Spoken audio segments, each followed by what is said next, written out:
Grand slam for Masters!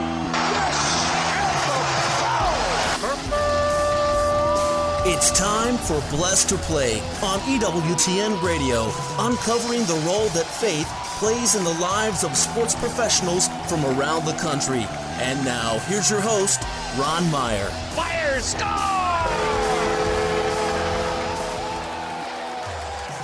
My guest today is John Fanta. He's a national college basketball broadcaster and reporter for Fox Sports. He covers the sport in a variety of capacities, from calling games on FS1 to serving as the lead host on the Big East Digital Network. He also provides commentary on the Field of 68 Media Network. We'll get to know John's history in broadcasting, his career, and also what drives him to be the man he is today. I'd like to welcome John Fanta to the show. John, welcome. Ron, it's great to be with you. Thank you so much for having me. Well, this is an interesting journey, and I always like talking to my respective guests about the journey, but grew up in Cleveland, Ohio, went to St. Ignatius High School, but you then managed to go more east, I guess you would say, to the state of New Jersey, South Orange, in fact, and become a pirate at Seton Hall University, where you honed your journalism skills and certainly your broadcasting ability. So just talk about this career path, and when did you get the bug to start announcing? Well, I got the bug from the get-go, Ron. Growing up on the west side of Cleveland, watching Browns, Indians, now Guardians, and Cavaliers games with my family, with my dad, and with my grandpa, I always thought it was so cool that there were people talking about these games and that they were paid to talk about them. I thought it was the coolest thing ever. And you know, I played sports growing up, but where the rubber met the road was when you're a left guard on the football field and your quarterback is getting banged up because you're not completing your blocks. And you say, well, is it me or do I have to find something else? And I quickly figured out I was better at talking about the sport than I was at playing it. And you know, I believe in the power of faith, and I'd like to think that there was divine intervention involved in that, because it led me to St. Ignatius High School, which is where my dad and his brothers and his father graduated from. And that's where I started to broadcast games. I would broadcast, if it was a sport at the school, I broadcasted it. Football, basketball, baseball, rugby, hockey, soccer, you know, you name it. And I just fell in love even more with everything about it. And for me, that's really what sprung me to New Jersey, to South Orange, New Jersey, attending Seton Hall University and doing what I do now. And it's been the power of relationships, faith, resilience, and taking it day by day on the overall journey. And I'm very lucky that people have given me opportunities as the time has gone along. But, you know, my journey, it started with really just being a native Clevelander, where you eat, breathe, sleep, live all of the sports in that town. That's what made me fall in love with it. Now, you know what's interesting about broadcasting? There's not a book per se or manual that says this is the way you have to do it. It's more that you just dive in and you learn from others, and it's through a lot of observation. But it sounds like you did just that, because when you went to Seton Hall, you were a play-by-play commentator for the Pirates, different sporting events, including women's basketball, soccer, baseball, and softball. So you were getting a broad experience on how to announce the game. And I think that takes a little courage as well, because you might not be, your acumen for each sport might not be the same, but talk about just diving in and gaining that experience while at Seton Hall. Well, for me, I always look at it from this perspective. No matter the sport, every athlete and coach has a story. And it's my job to convey to the viewers, one, excitement for the event. I always think whether it's 100 people watching or 10,000 or 1 million people watching a game on TV or online, for the people that are watching, that's the biggest event on their calendar. And it's their Super Bowl. So it's got to be my Super Bowl too. And I've always kept an open mind. I'm not going to claim, I've done a lot of college basketball. Next week I'll do college soccer for FS1 on Fox Sports 1. I've done softball and tennis and even golf. I mean, a wide variety. I'm not going to claim to know everything about those sports, but my thing is I'm going to do as much homework as I possibly can and piece together as much preparation as I possibly can to convey to the viewers that I'm ready to go, but also that they can be in for an exciting telecast. And part of that is within the sport, it's one thing for me to be able to call a sport. I think there's plenty of individuals that can call a sport and learn a sport. For me, it's about showing people who these people are that are competing, who they are as athletes, who their families are, what their background is. Because I think that's what's so powerful about sports. And as a broadcaster, it's our job to storytell. It's our job to tell you what's important, but it's also our job to tell you why you should be watching. And a lot of times, why I think the common viewer or the common person is watching is because somebody's got a great story and they're trying to make it, or they're trying to showcase their skill set, their talent. And so as a broadcaster and a storyteller, that's how I look at the job. And I always think to myself, what can I tell a viewer that they haven't known beforehand? I want to be able to paint a picture to them that really makes the event hit home for them as the viewer or listener. Blessed to Play Ron Meyer chatting today with John Fanta. He's a national college basketball broadcaster for Fox Sports. And John, basketball is something you're well adapted to doing. In fact, covering the Big East, calling their games, and even calling some NCAA tournament Final Fours, or at least reporting at those that tournament.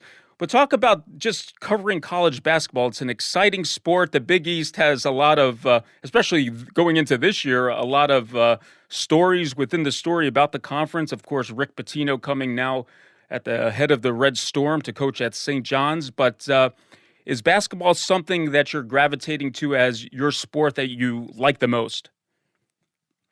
Well, it certainly has been the sport that's given me the most opportunities. And for that, I'm so grateful. And there's just such a great tradition associated with college basketball, a nostalgia factor that it just really resonates with me. And I've loved the people within the sport, from Dan Gavitt at the NCAA to in the Big East, Val Ackerman, who founded the WNBA and now is the commissioner of the Big East, to the other broadcasters, to the coaches. In the league, it's in the sport. It's become the sport that I've called the most, and I've loved the fans. College basketball, there's always something magical about March Madness. Mm-hmm. There really is. And in my career, I've gotten the opportunity to sit in the same room and go one-on-one with the likes of John Thompson and Rolly Massimino, and now Rick Pitino being at St. John's, but Jim Boeheim and Jim Calhoun. I worked a whole week with Coach Calhoun at the Big East tournament 2 years ago, doing content and doing live broadcasts. And so for me, it's the people, and it's been the sport that's given me the most opportunities. And I'll tell you what, there's just such an excitement, such a nostalgia factor with college basketball that I've loved calling games for Fox Sports and doing some work for CBS as well. And I love being able to tell the story of a season. There's nothing that beats it. That when you get to the madness of March, it is second to none to be able to cover, because you don't know what's going to happen. It is totally unpredictable. These kids lay it all out on the line. And when it's win or go home for 3 straight weeks, that is really, really cool. So I've loved college basketball, and I'm grateful for the opportunities I've gotten in it. It has become the sport I've been most attached with, and for that reason, my favorite. However, I would tell you, Ron, when I get off of college basketball duties in the spring and I have a stint of spring sports between softball and tennis and golf and baseball, and I did some PBA bowling over the summer, I can tell you right now, I appreciate those sports for what they are, those athletes for who they are, and I genuinely love covering any event because I love to meet and talk with people and get to understand what their why is who they are, what their background is, and what drives them every single day. That's what brings us together. That's what I love about my job, is to get to know people and then tell their stories when I'm calling games. But to answer your question, college basketball for me has become number one. I've loved the game, and I love what it's given me. No, I share your sentiments. I mean, March Madness is phenomenal. It's obviously my favorite time of year, and especially even the conference tournaments as well, leading up to that big tournament. And the parity within March Madness over the last, I say, 6 to 8 years has been unparalleled. But let's talk about the Big East, because I know you're immersed in the Big East. We're getting ready to kick off another college basketball season. And there's a coach coming over from Iona, out of all places, by the name of Rick Pitino. And, of course, he led 3 different schools to Final Four appearances, Providence, Kentucky, and Louisville. And now he's coaching for the Red Storm in Queens. And he's a native New Yorker. And, John, nothing more would please Rick Pitino than getting back to Madison Square Garden in late February or March to win a conference championship. But just talk to what Rick Pitino coming over to the Big East means for the conference itself and also for the Red Storm. It means everything. It means everything. This is a huge move. Rick Pitino's a native New Yorker. He grew up in the city. He understands Midtown. He gets Manhattan. He understands the Madison Square Garden spotlight. He really does. And I think with Coach Pitino, you're talking about a winner, a man who became the first in college basketball history to take 3 different schools to the Final Four, Providence, Kentucky, and Louisville. You're talking about a guy who is predicated on work ethic and using that work ethic to win. As his players say, he draws something out of you that you didn't even know that you had. Mm-hmm. And that's why he is 711 and 290 on his career for a winning percentage of 71. So for me, he is part of the gold standard in college basketball history. And this move to St. John's brings a program that's been dormant in the basement, off the map, in the darkness, and puts them into the light. And he's going to get St. John's back on the map. It's not a matter of if, it's a matter of when. And I think that that's huge for the Big East. The Big East has been able to survive despite its reconfiguration back in 2013, then the Catholic 7 of Georgetown, Providence, Villanova, St. John's, Seton Hall, of that group, Marquette and DePaul being able to stay together and then grab and bring in Creighton, Butler, and Xavier, and now UConn's part of that mix again, like they were originally in the Big East. The league's been able to survive without St. John's or Georgetown doing much. Mm-hmm. Now, Pitino reinvigorates St. John's. He turned over the roster, brought in 14 new players. I expect the Johnnies to be a factor. I like Jordan Dingle, who transfers in from Penn. I like Chris Ledlam, who transfers in from Harvard. I think they've got a lot of talent. I think they'll be able to score the ball. As Pitino shared with us at Big East Media Day yesterday, he said, look, we've got to become a better defensive team. The guys have to understand that just because they're working hard doesn't mean it's producing the right results. Now it's about executing. So St. John's is a dark horse nationally. They will be relevant again. Yeah, we'll see what happens. And he certainly took advantage of the transfer portal and pulled a Deion Sanders, or Deion Sanders pulled a Rick Pitino, but that helped with that sort of free agency, if you will, to clean house, bring in his own players. And I'm sure it would pay dividends for Coach Pitino. All right, let's take a break. On the other side, we'll get to know the man, John Fanta, beyond the talent when Blessed to Play returns. Stay with us right after this.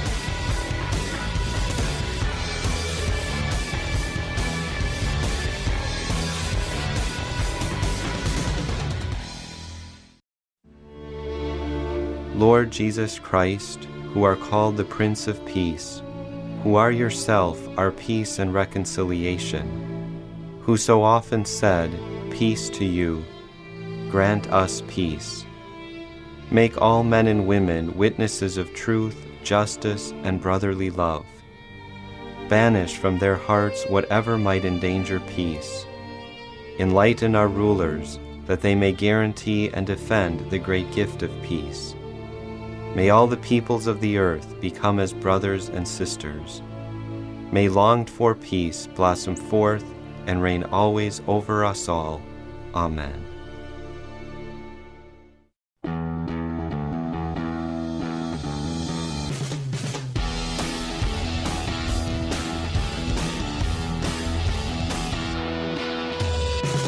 Welcome back to Blessed to Play. Ron Meyer joined today by John Fanta. And if you listen to the first half of the show, he's an accomplished broadcaster on Fox Sports. He does a variety of sports. I would say that his main gig, if you will, is college basketball in the Big East. In fact, he's the lead host on the Big East Digital Network, but he's done, as you heard, tennis. I think he even said golf. He hasn't done pickleball yet, but John, you will do pickleball. I'm making a prediction right now. But John, you grew up obviously with parents who cared about forming you in your spirituality. You mentioned you went to St. Ignatius High School in Cleveland, Ohio, so you have this Catholic formation. Why don't you talk about your Catholic formation and really how it molded you to be the man that you are today? Well, for me, that's everything. Faith is everything to me, and I grew up on the west side of Cleveland, which is a very Catholic area, and St. Bernadette Parish in Westlake was my parish. My dad and his family, they were a member of St. Brendan Parish and nearby in North Olmsted, and my mom's family was Irish Catholic and part of St. Coleman in Cleveland. And that's a very famous Irish parish just on the west side of Cleveland, Ohio. And I mean, first off, we didn't miss a Sunday Mass. Secondly, I quickly became so involved with the church. I wanted to serve Mass and did, and wanted to cantor Mass. And little known fact about me is I would sing Masses, 8 a.m. Mass on Sundays at St. Bernadette. And that was really powerful because, one, I always felt I was doing something that was, it just meant more. And I'll tell you, Ron, as a young kid, I always felt it was cool to be able to get up early on a Sunday and show up at 8 o'clock in the morning. And I'll tell you this candidly, at 8 a.m. Mass at St. Bernadette in Westlake, the crowd was a little bit older. And not that there's anything wrong with that. There's not. I always thought, though, as a 15-year-old, let me inject some life and energy into this 8 o'clock Mass from the cantor stand, with our organist, a guy by the name of John Kabbalah. And we would try to say, hey, it might be 8 a.m., but God is here, and he's with us, and it's time for Sunday to begin. And those people were all there for a reason to begin their Sunday. So I was a cantor and a server at St. Bernadette, and also a lector. I would do readings as well about once a month as I went into my high school years. And that really meant the world to me because it helped. It gave me something each week that I knew that I would have that time with God.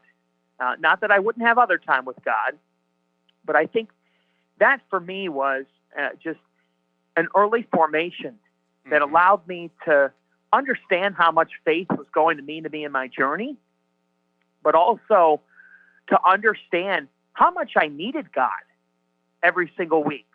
I needed that hour. I needed that time to take a step back and understand that on this journey, I can do nothing without him. Now, I know when you went to St. Ignatius, I know there was that motto, a man for others. So the student body is taught how to serve. And I think that, it kind of gets the focus off ourself, thinking that we're just this own island. It's all about me, me, me.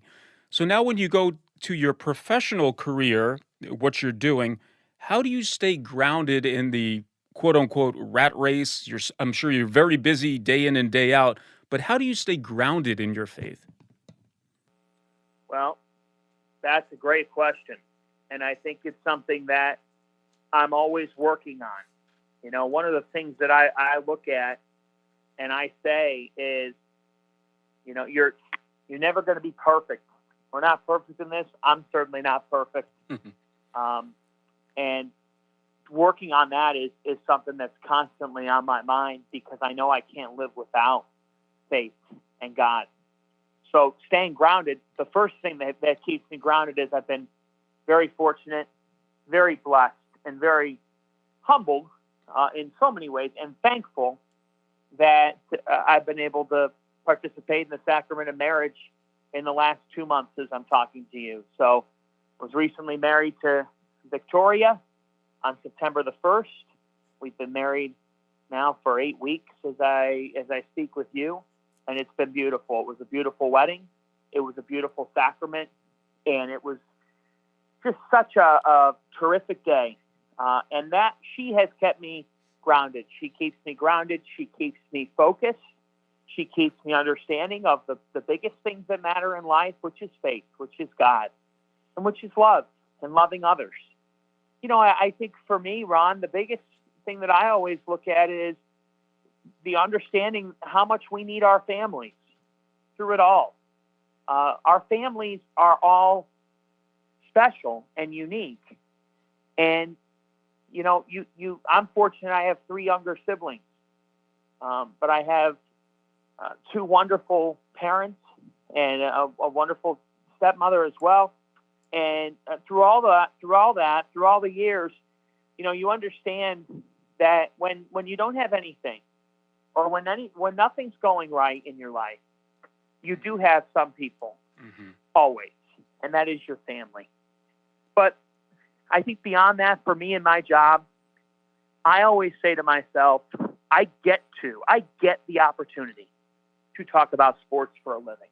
I get the opportunity to call this a job, to broadcast games.